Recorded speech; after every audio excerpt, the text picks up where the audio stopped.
Assalamualaikum warahmatullahi wabarakatuh. Bertemu lagi dengan saya, pengawas pada Dinas Pendidikan Kabupaten Probolinggo. Bapak Ibu yang saya hormati, kali ini kita akan belajar bagaimana membuat rencana pelaksanaan pembelajaran yang terintegrasi dengan materi, video, dan lain-lain. Jadi nanti rencana pelaksanaan pembelajaran ini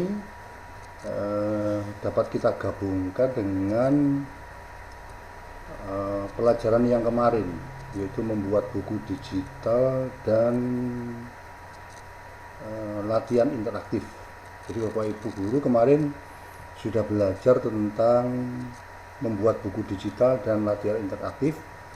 Nah, sekarang bahan-bahan itu kita jadikan satu menjadi sebuah RPP yang ringkas dan mudah disimpan, dan bahkan RPP itu bisa dijalankan melalui Google atau mesin pencari di internet. Nah, mungkin Bapak Ibu akan tertarik karena penasaran, jadi ada RPP yang bisa dijalankan melalui Google. Baik, kita langsung mulai. Yang pertama, seperti biasa kita masih bertemu dengan iSpring Suite 8. Saya akan buka. Oke.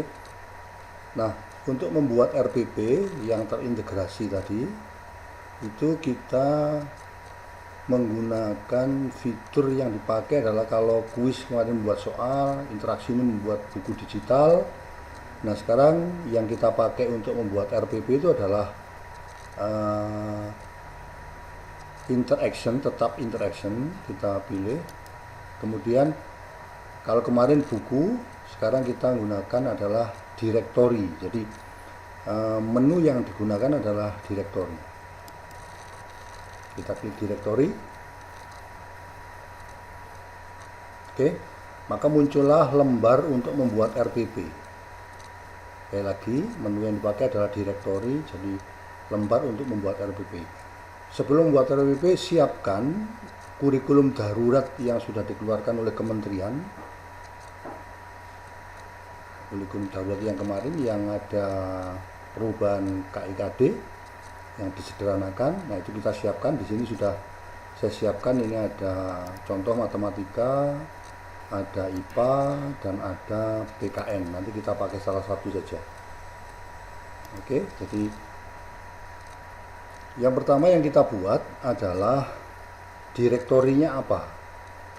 Nah, direktori ini kita beri judul sesuai dengan mata pelajaran. Jadi kalau IPA ya IPA, IPA SMP, matematika ya matematika SMP, kalau PKN ya PKN SMP,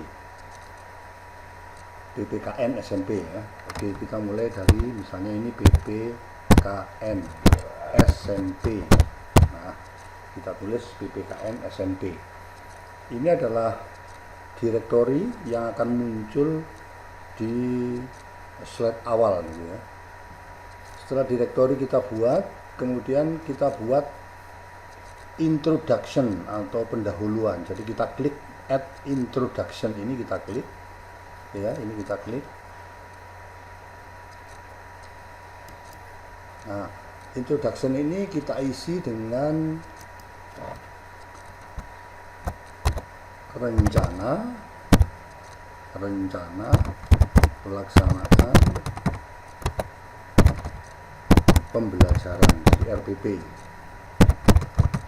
Nah, ya. Jadi kita sudah punya direktori dan punya judul introduksinya atau pendahuluannya adalah rencana pelaksanaan pembelajaran. Kemudian setelah direktori dan introduction kita klik, kemudian kita mengisi RPP itu yang pertama kali adalah ada identitas ya. Jadi yang pertama itu adalah identitas. Maka kita buat identitas dengan cara klik add item. Jadi yang diklik adalah klik add item. Nah, item yang pertama, karena direktori ini urutannya menggunakan abjad. Jadi maka supaya tidak tumpang tindih, supaya urut sesuai dengan RPP, maka kita gunakan huruf. Katakanlah identitas itu yang pertama, berarti kita beri huruf A. Kita tulis identitas. Identitas itu isinya apa? Kita tambahkan di sini. Nah, di sini kita tambahkan di bab di bawah ini kita tambahkan identitas itu adalah biasanya di RPP itu identitasnya yang pertama adalah mata pelajaran. Kita ketik ya, mata pelajarannya adalah PPKN. Setelah mata pelajaran itu biasanya adalah kelas atau semester berapa gitu ya, kelas semester misalnya kelas 7 semesternya adalah ganjil ya, seperti membuat RP. Kemudian yang ketiga adalah materinya apa, saya ambil di sini nanti yang saya pakai sebagai contoh itu adalah materi PPKN terkait dengan Bhinneka Tunggal Ika.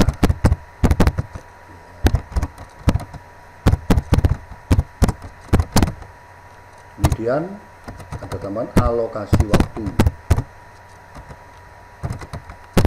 Ketik. Nah, misalnya hanya 1 kali pertemuan ya. 1 pertemuan untuk online. Itu waktunya 60 menit. Nah, dan kita atur ini supaya agak lurus. Jadi dia aturnya agak manual. Nah, iya, kita luruskan saja. Kemudian alokasi waktu juga kita luruskan. Oke. Nah, selesailah kita membuat identitas mata pelajaran. Setelah identitas, bagian yang kedua itu adalah kompetensi dasar. Jadi kita klik lagi add item, kita klik. Nah, kita beri judul B. Bagian B adalah kompetensi dasar.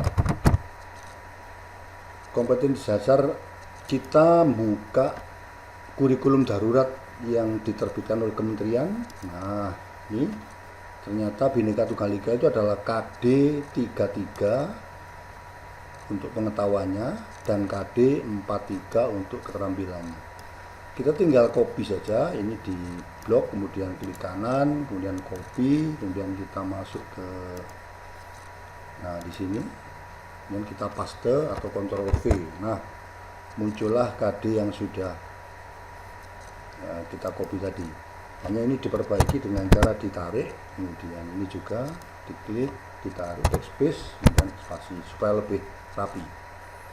Jadi yang pertama adalah KD 33 dan satunya lagi kita copy juga adalah KD 34 KD 43 ya, mendemonstrasikan Bhinneka Tunggal Ika dan seterusnya. Kita klik kanan, copy, dan masuk ke sistem tadi, ke ini. Nah, kita paste. Nah, kita rapikan hasil ketikannya, pastinya tadi. Ya, ini adalah kompetensi dasar tentang Bhinneka Tunggal Ika. Setelah KD kita buat, kemudian kita buat yang ketiga, yang C itu adalah tujuan pembelajaran. Jadi sama, kita klik add item dan kita buat ini adalah bagian C. Apa tujuan pembelajaran? Nah, tujuan pembelajaran kita isi apa? Sesuai dengan KD, kalau kita lihat KD-nya ini adalah identifikasi keberagaman suku.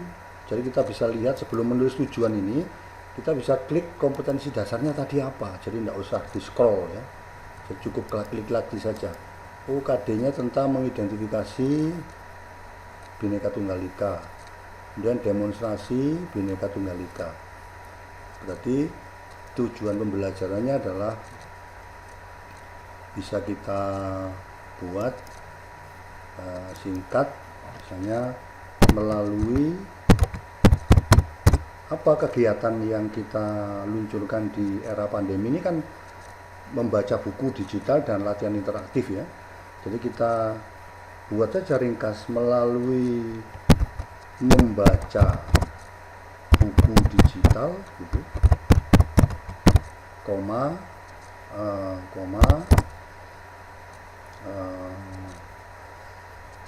latihan interaktif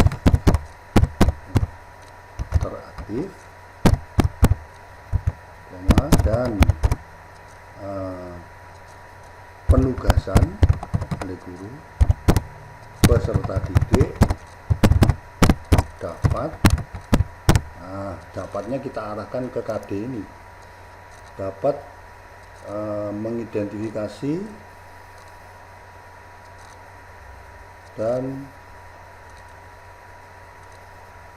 dalam Bhinneka Tunggal Ika dapat mengidentifikasi keberagaman suku. Jadi ini kita sambung aja,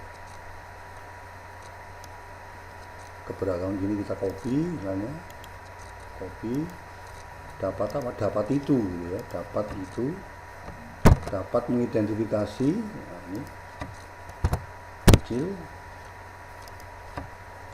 dan mendemonstrasikannya gitu ya, demonstrasikannya. Nah, jadi kita gabung KD 3 dan KD 4 menjadi satu tujuan pembelajaran.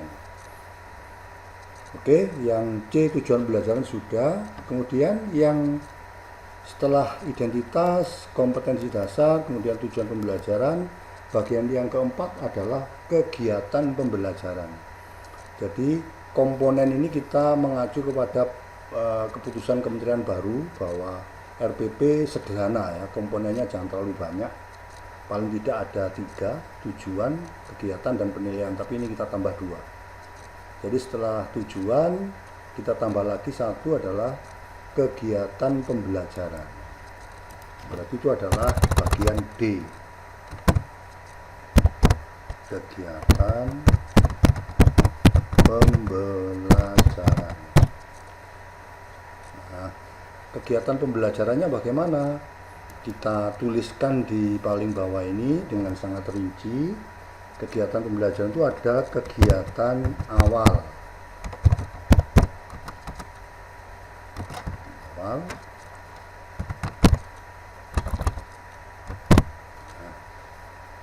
kegiatan awal itu isinya apa? Tuh, misalnya peserta didik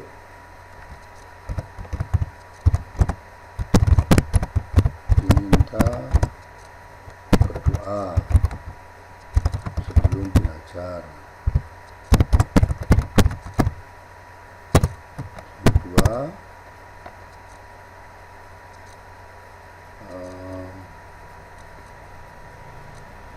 karena ini masa pandemi, berarti hanya meminta sebelum berdoa.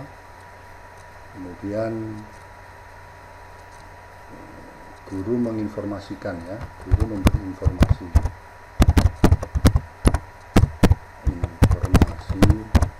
belajar di masa pandemi. Nah, mungkin kegiatan awalnya singkat seperti itu saja sudah bisa dilakukan. Kemudian ini bisa kita pertebal supaya membacanya nanti bagus. Nah, gitu. Ini kegiatan. Nah, kegiatan awal, kemudian ada kegiatan inti.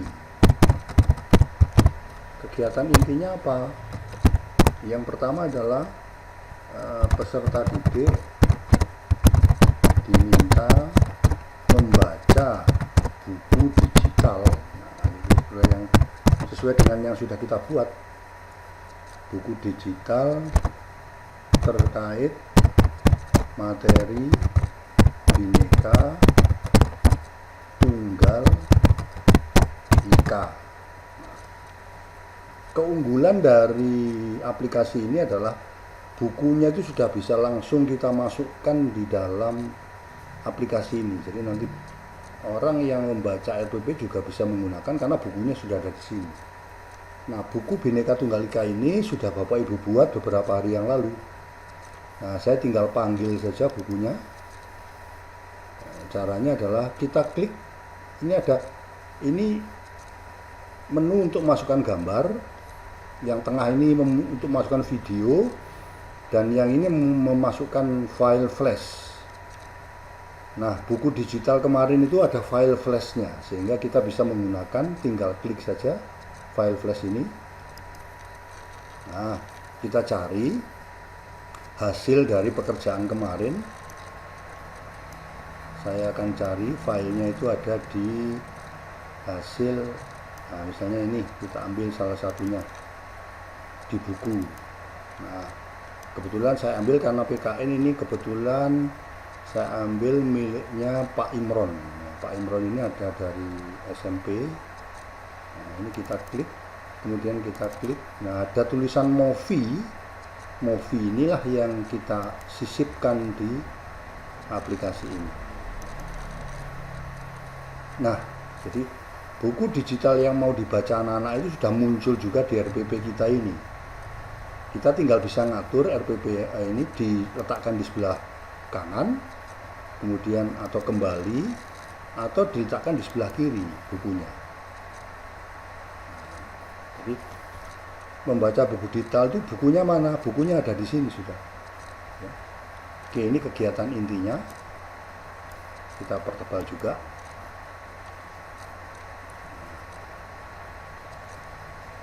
Setelah membaca buku, apa yang dilakukan anak-anak? Yang kedua itu bisa misalnya peserta didik diminta menuliskan atau menuliskan catatan-catatan penting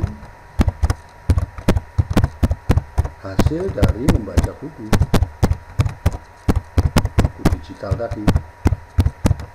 Nah, misalnya begini ya, Bapak Ibu guru bisa berkreasi bagaimana terserah, ini hanya sekedar contoh saja.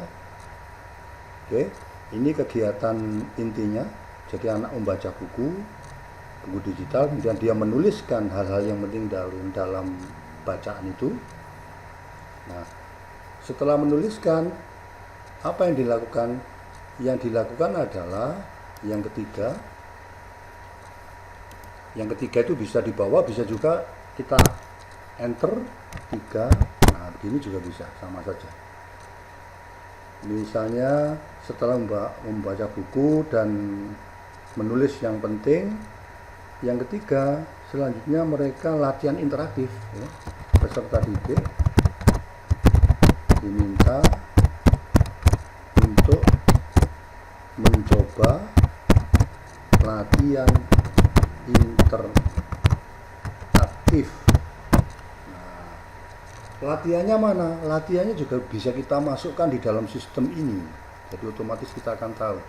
Kita akan gunakan hasil karya Pak Imron ini bukunya, dan nanti latihannya juga kita ambil juga. Kita tinggal klik ini. Nah, kalau ini punya Pak Imron tadi yang buku, sekarang kita lihat yang latihan, yang kuis. Juga punyaan Pak Imron lagi kita masukkan. Nah, ini Pak Imron, ada data, ada Movi. Nah, jadi sekali lagi datanya adalah Movi, flash Movi yang dimasukkan. Baik, kita lihat. Nah, coba lihat latihannya Pak Imron itu juga akan sudah masuk di dalam aplikasi RPP kita. Kita tinggal geser ke kiri supaya lurus.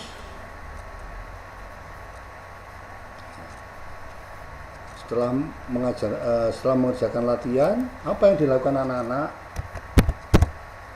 peserta didik atau siswa peserta didik diminta untuk mengulang latihan tersebut. Jadi coba dan coba lagi ya, sampai menemukan jawaban yang Jadi tidak ada yang salah maksudnya, atau tidak ada yang salah ya. Tidak ada yang salah. Jadi anak diminta mengulang lagi, kalau masih ada salah mengulang lagi sampai semua dijawab dengan benar. Ini adalah kegiatan inti yang terakhir. Jadi anak baca buku, setelah itu mengerjakan latihan interaktif. Nah, kegiatan selanjutnya adalah setelah kegiatan awal, kegiatan inti, pasti ada kegiatan akhir atau penutup di dalam RPP itu. Kegiatan akhir atau penutup.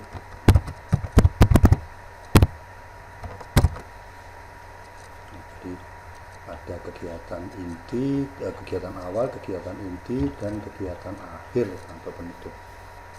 Kegiatan akhirnya apa? Satu, misalnya peserta didik diminta menulis refleksi pembelajaran. Dan yang kedua, terakhir guru memberi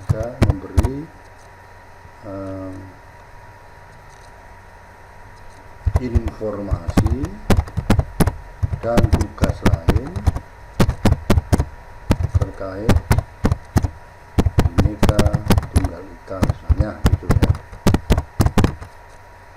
Nah, kegiatan akhir ini juga kita bold.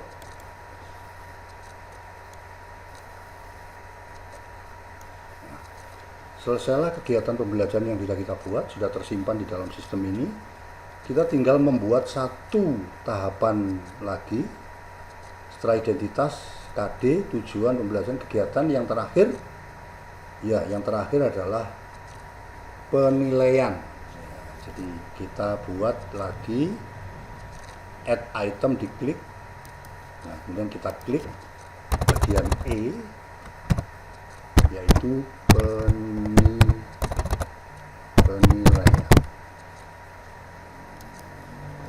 Penilaian di dalam RPP seperti biasa ada dua. Jadi yang pertama adalah penilaian pengetahuan. Jadi, satu, penilaian aspek pengetahuan.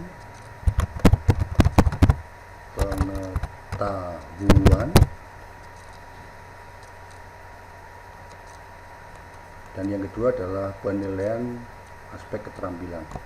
Nah, penilaian pengetahuannya guru apa yang mau diberikan ya, misalnya siswa diminta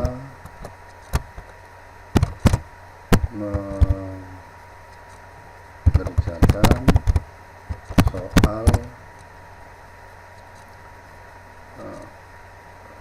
di Google Form ya.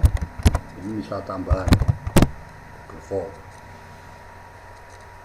soal pengetahuan ya. Linknya bisa disampaikan di sini.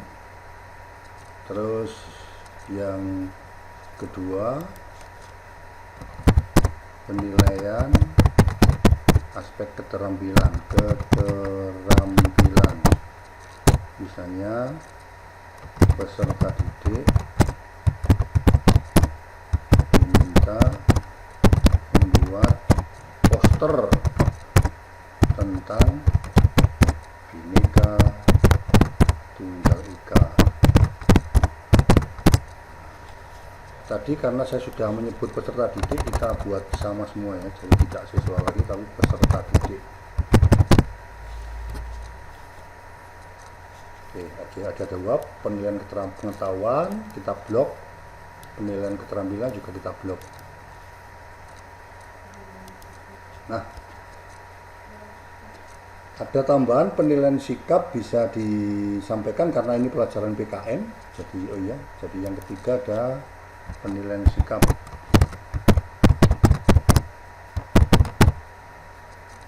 Ya, jadi penilaian sikap ini bisa ditambahkan karena mata pelajaran PKN.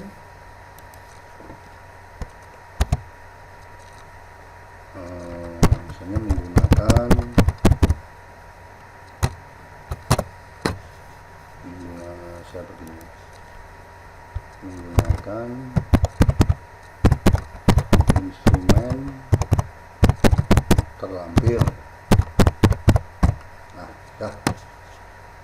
Nah, selesailah aplikasi RPP yang sangat ringkas sesuai dengan surat edaran Kementerian Pendidikan dan Kebudayaan, yaitu penyederhanaan RPP.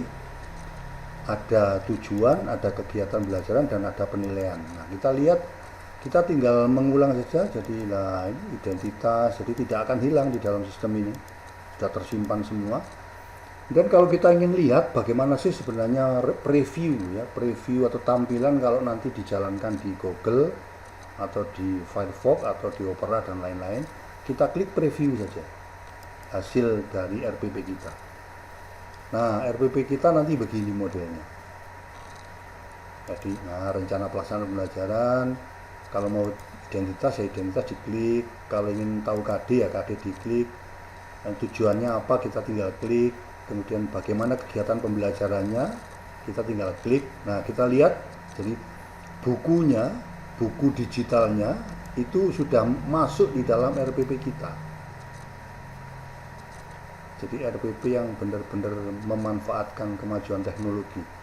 Buku yang mau dibaca anak-anak itu sudah masuk di sini. Kalau kita klik, apa nanti yang dibaca anak-anak? Nah, ini buku PKN karya Muhammad Imron ya, Pak Imron ini. Nah, inilah makna Bhinneka Tunggal Ika, keberagaman dan seterusnya yang dibuat pada latihan kemarin.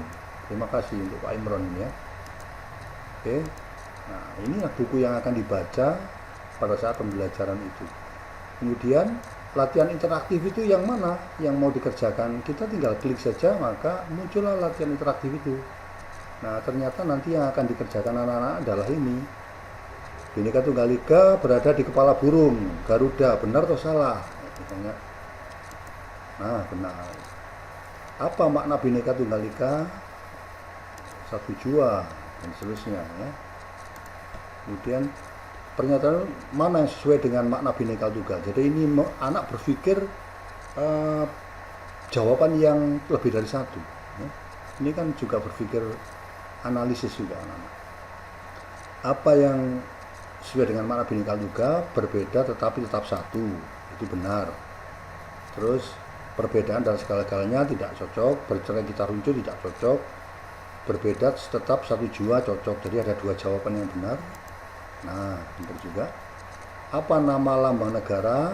Kita bisa klik isi di sini nanti, ya, di ini dan seterusnya. Kemudian menjodohkan. Nah, ini juga berpikir rantai itu kira-kira sila ke berapa? Lambang negara itu yang mana? Empu Tatular itu apa? Semboyan negara itu yang mana? Nah, ini kan memerlukan pemikiran. Kira-kira lambang negara ini dipasangkan dengan rantai, Sutasoma, kepala banteng, atau Bhinneka Tunggal atau Pancasila ya. Lambang negara. Misalnya, ya. Ini. Sila keempat itu tentang apa ya? Sila keempat itu apakah rantai apa banteng?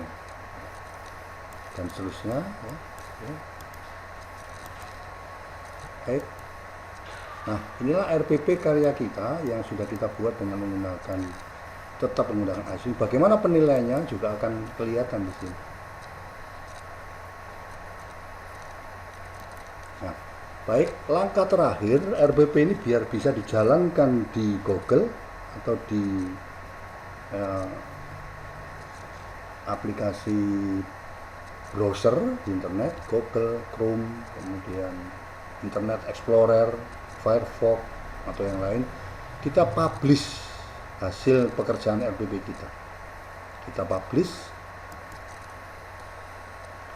Nah, kita beri nama misalnya adalah PPKN SMP. Masuk di dokumen publish interaction dan seterusnya. Tapi sebelum dipublish kita masih bisa mengatur warna-warna yang muncul di dalam ini di dalam aplikasi RPP ini supaya lebih menarik dan lain-lain. Kita klik aja properties ini kita klik. Nah, nanti di sini akan ada show alfabet. Show alfabet ini kalau diklik maka nanti di tampilan itu akan ada huruf A, B, C, D, E, F, E seperti kamus gitu. Karena kalau kita tidak mau butuh ya tidak usah dicawang, cawangnya dihilangkan aja. Kemudian warna itu kita bisa klik dengan cara klik customize ini, diklik. Nah, kita bisa mengatur kalau ini warna dasarnya adalah abu-abu sini. Ini bisa kita ganti misalnya dengan warna yang menarik bagi kita, misalnya katanya misalnya warna hijau. Nah, maka akan ada warna hijau yang berubah warna hijau. Kemudian yang layernya ini juga bisa kita klik lagi dengan warna hijau tapi agak terang misalnya, dan seterusnya ya. Atau ya ini silakan di explore sendiri warna-warna ini tergantung kebutuhan. Oke, misalnya kita sudah, maka kita tinggal publish. Kemudian ya jangan lupa penyimpannya, kemudian langsung kita klik publish. Dia akan proses mempublish dari RPP yang kita buat secara komputer ini, menggunakan komputer. Nah, ternyata publishnya sangat cepat sekali karena filenya mungkin tidak terlalu banyak. Nah, inilah hasil RPP kita yang sudah kita publish. Nah, kalau kita ingin tahu bagaimana kalau dijalankan di Chrome, maka kita bisa klik langsung. Ini ada view in browser, jadi tampilan di browser kalau dijalankan. Nah, bisa di Mozilla, Internet Explorer atau Google Chrome. Jadi misalnya kita jalankan di Google Chrome, kita klik aja Google Chrome. Nah, inilah wajah RPP digital kita. Sangat mudah, bisa disimpan di mana saja. Kita klik identitas, pelajaran PKN semester ini, KD-nya tentang ini, tujuan pembelajarannya ini, kegiatan pembelajarannya lengkap dengan buku digital dan latihan interaktif sampai dengan penilaiannya. Inilah hasil dari publish kita. Kalau kita tutup, maka publish itu akan muncul juga di letaknya ya, letaknya secara default publish itu akan muncul di sini, di publish, di file publish ya, publish interaction gitu ya, nah di sini secara default akan muncul di sini. Kita klik coba. Nah, tadi ada PKN SMP. Nah, inilah hasil dari RPP digital kita kalau dijalankan di Chrome. Nah, akan muncul seperti tadi, KD, tujuan, kegiatan pembelajaran, dan seterusnya. Baik Bapak Ibu guru yang saya banggakan, itulah pembimbingan saya kepada teman-teman guru untuk membuat RPP digital, karena memang eranya sudah digital, kita bisa mudah, bisa lebih tertata dengan baik, dengan rapi, lengkap dengan segala atributnya. Saya akhiri, Assalamualaikum warahmatullahi wabarakatuh dan selamat belajar.